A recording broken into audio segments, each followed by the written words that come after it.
Sorotan selanjutnya, saudara, polisi menahan tersangka kasus rasisme Ambrosius Nababan selama 20 hari. Ambrosius diduga terlibat ujaran rasial kepada mantan Komisioner Komnas HAM Natalius Pigai. Penahanan dilakukan mulai hari ini di Bareskrim Polri setelah keluar surat dari Direktorat Tindak Pidana Siber. Penyidikan lanjutan dilakukan Polri setelah sempat memanggil ahli. Polri menjamin penyidikan dilakukan transparan dan akuntabel.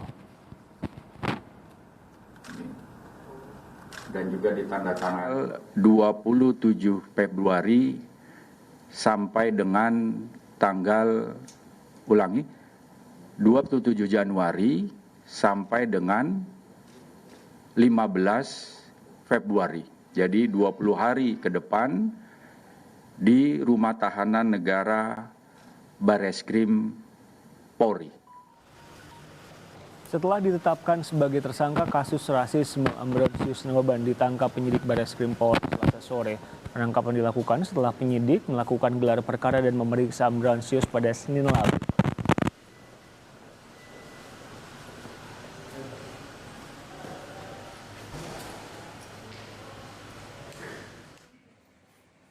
DPR Papua akan mengawal proses hukum Ambrosius Nababan dan siap menyediakan kuasa hukum untuk Natalius Pigai. DPR Papua meminta warga tidak terprovokasi karena kasusnya akan terus dikawal hingga tuntas. Mereka juga menegaskan kasus rasisme tidak boleh terulang.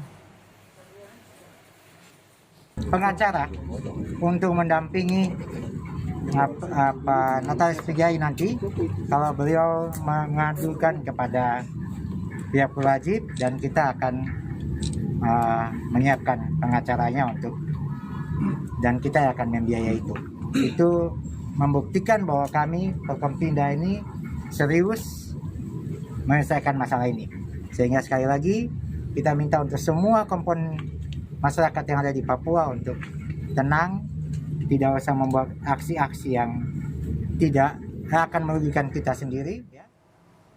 Kasus rasisme juga menjadi perhatian Badan Musyawarah Papua dan Papua Barat. Masyarakat diminta mempercayakan sepenuhnya kasus ini ke polisi dan pengungkapan kasus hukumnya. Kami percaya, karena dari caption itulah yang kemudian diambil oleh saudara Nababan, diedarkan lagi. Jadi baik yang membuat, baik yang mengedarkan, kami minta kepolisian untuk lewat cybernya menangkap semua pelaku supaya di negara ini tidak ada rasisme lagi. Dan jadi penegakan hukum harus dilaksanakan, karena itu kita mendukung keputusan pemerintah lewat Kapolri untuk kasus rasisme. Kami sudah bersama dengan mantan Komisioner Komnas HAM Natalius Pigai. Selamat sore Pak Pigai. Selamat sore, Baik.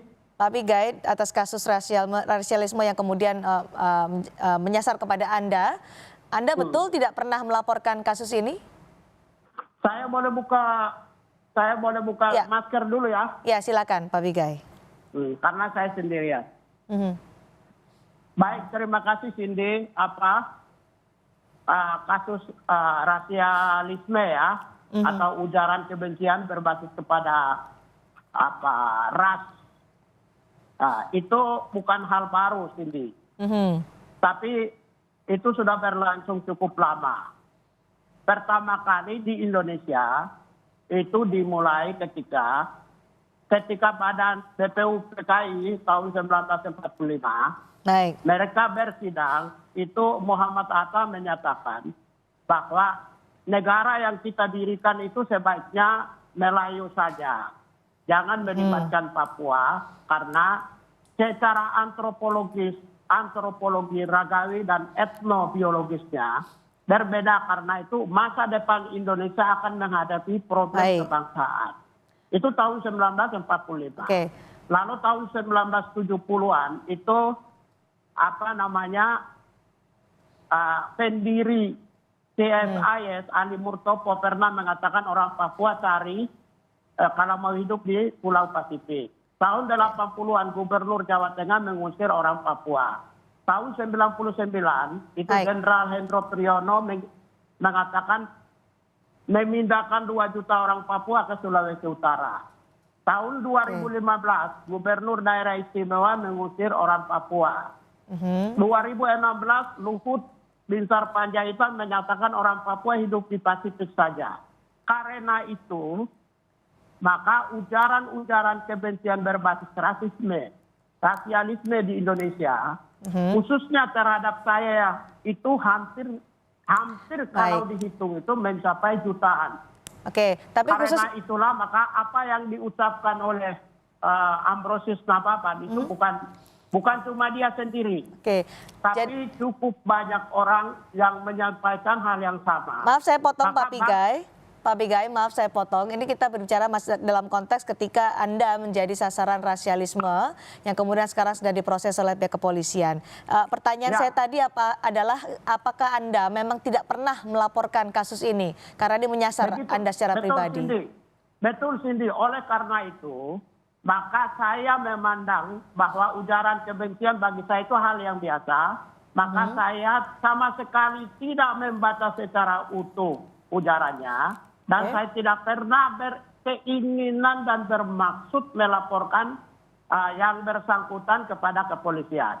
Tetapi ingat, berdasarkan Undang-Undang 40 tahun 2008 tentang rasisme, itu serangan kepada rasisme itu bisa individu natalis, tapi juga bisa komunitasnya natalis. Maka orang Papua sudah pasti tersinggung karena ada memoria pasionis. Memori derita karena adanya Papuafobia dan rasisme. Karena itu mungkin orang Papua yang melaporkan, jadi bukan saya. Oke, Pak Pigai mengenal pihak yang melaporkan ini? Saya sama sekali tidak mengenal, sama sekali tidak pernah telepon. Dan ingat bahwa ketika berita-berita di media nasional keluar, baru saya tahu tanggal 24 siang, baru saya tahu. Sementara berita-berita di nasional itu 23 sudah beredar. Jadi sama sekali saya tidak tahu, saya tidak mengenal Ambrosius. Saya juga tidak terlalu baca utuh tentang postingannya. Karena itu saya bukan pihak yang memiliki relasi hukum dalam konteks ini, tapi ini urusan hukum antara yang bersangkutan dengan rakyat Papua. Oke, Pak Pigai, saat ini kan sudah ditangani oleh polisi. Tadi Pak Pigai juga menyatakan sama sekali tidak pernah ada berpikir untuk memenjarakan orang terkait dengan hal-hal seperti ini. Ketika ini sudah ditangani oleh polisi, apa tanggapan Anda soal kasus yang kemudian soal rasialisme dan melibatkan Ambrosius Nababan ini? Ya, karena saya putra Papua, saya orang Papua, saya bangsa Melanesia. Karena itu orang Papua merasa tersakiti, maka saya sudah pasti menjadi bagian dari mereka. Maka hari ini saya sudah memberi apresiasi kepada rakyat Papua yang melaporkan kepada yang bersangkutan, baik itu pemerintah, baik itu organisasi masyarakat maupun juga masyarakat. Kemudian kepolisian dengan konsep presisi yang digagas oleh Kapolri baru, saya tentu memberi apresiasi. Ini angin baru adanya keadilan bagi semua orang di Indonesia. Baik yang mencari keadilan, orang-orang lemah, maupun juga orang yang komunitas besar yang merasa tidak adil di Indonesia adalah kelompok Islam. Adanya kelompok Islam mengalami penderitaan juga di Indonesia. Kita kembali ke konteks Pak Pigai. Karena itu menurut saya mengapresiasi karena ketika Ono mengatakan menggunakan konsep presisi.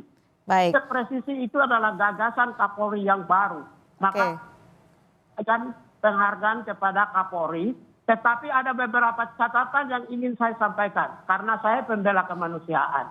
Tentu harus tolong jaga di dalam koridor ekspresi kebebasan. Koridor hak asasi manusia. Koridor nama baik, inviolabilitas. Yaitu menjaga nama baik dan citra yang bersangkutan juga tolong dijaga. Meskipun dia jahat, tetapi bukan dialah satu-satunya yang jahat. Menurut saya ini sistem kolektif rasisme kolektif di Indonesia yang berlangsung lama. Sejak tahun 70-an sampai dengan sekarang. Pak Pigai, jadi karena tadi Anda di awal sudah menyatakan bahwa saya tidak pernah berpikir untuk bisa untuk memenjarakan orang. Kemudian kasus ini sedang ditangani oleh polisi, pasti ada konsekuensi hukumnya karena sudah sudah ditangani oleh pihak kepolisian. Jadi harapan Anda seperti apa terkait dengan kasus yang menyasar Anda ini? Rasialisme yang menyasar Anda. polisi pasti profesional, objektif, imparsial, berbasis Perkap nomor 8 tahun 2009 ya. Tetapi di sisi lain hak Ambrosius juga harus jaga. Kemudian di sisi lain warga orang Papua yang menderita ini pun tidak boleh hanya selesai dengan Ambrosius saja, tetapi juga harus diselesaikan secara sistemik. Maka saya meminta Ambrosius dia harus menjadi whistleblower karena dia bisa menjadi pintu masuk untuk membongkar gerakan dan satu skenario sistematis rasialisme di Indonesia. Baik, Pak Pigai. Saya pikir itu. Kita serahkan nanti pada polisi untuk bisa mengusut tuntas kasus ini. Terima kasih Pak Natalius Pigai telah bergabung bersama kami di Kompas Petang.